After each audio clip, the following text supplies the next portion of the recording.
సింగరేణి కార్మికుల సంక్షేమానికి నాన్న కాకా వెంకటస్వామి కృషి చేశారని తెలిపారు మంత్రి వివేక్ వెంకటస్వామి. పివి నరసింహారావుతో కొట్లాడి సింగరేణి భూముల రక్షణ, కార్మికుల పెన్షన్లకు కృషి చేశారని చెప్పారు. కార్మికులకు యాక్సిడెంటల్ ఇన్సూరెన్స్ 10 లక్షలకు పెంచామన్నారు.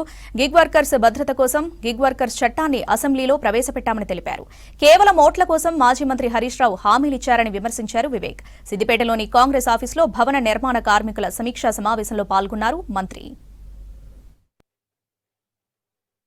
నేను కార్మిక శాఖ మంత్రిగా ఉన్నప్పుడు కార్మికులకు ఏదైనా చేయాలని చెప్పి నాకు ఒక తపన ఉన్నది. మా నాన్నగారు మీకు తెలుసు, నిరంతరం కార్మికుల గురించి ఆలోచన. వారు ఆ రోజులలో కార్మిక శాఖ మంత్రిగా ఉన్నప్పుడు సింగరేణి సంస్థ మూతపోతుందంటే 1,00,000 ఉద్యోగాలు కాపాడిందంటే కేవలం వారు పివి నరసింహారావుతో కొట్లాడి 400 కోట్ల రూపాయలు రుణం ఇప్పించి 1,00,000 ఉద్యోగాలు ఆ రోజులలో కాపాడడం జరిగింది.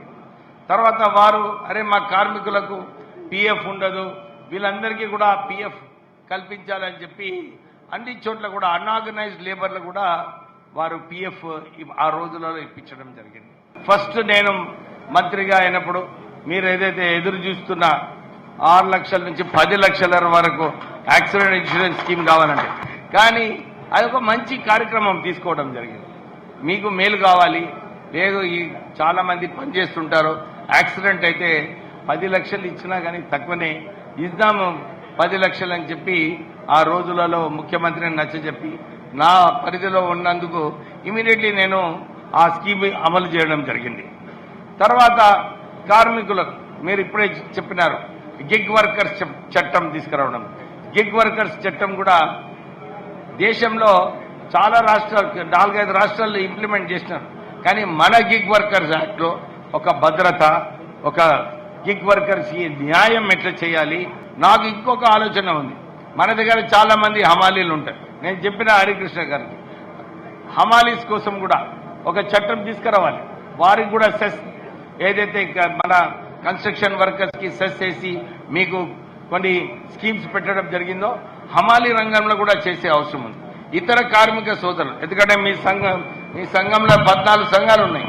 సో అన్ని సంఘాలకు ఎక్కడైతే కార్మికులు ఉంటారో, ఎక్కడైతే వారికి పని భద్రత ఉండదో, వారికి హెల్త్ ఇన్సూరెన్స్ స్కీమ్ ఉండదో, ఇవన్నీ కూడా భద్రత కల్పించే బాధ్యత మన లేబర్ మినిస్ట్రీ ఉంటుంది.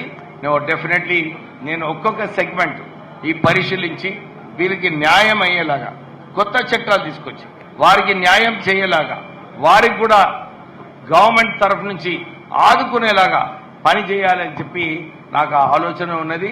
డెఫినెట్లీ వచ్చే రోజులలో హమాలీ సెగ్మెంట్ అయినా కానీ ఇతర సెగ్మెంట్లు అయినా కానీ అన్ని సెగ్మెంట్లలో న్యాయం చేయడానికి నేను డెఫినెట్లీ కార్యాచరణ తీసుకుంటాను. అందరూ ఒకటే 1 పాయింట్ ఎజెండా ఉన్నది.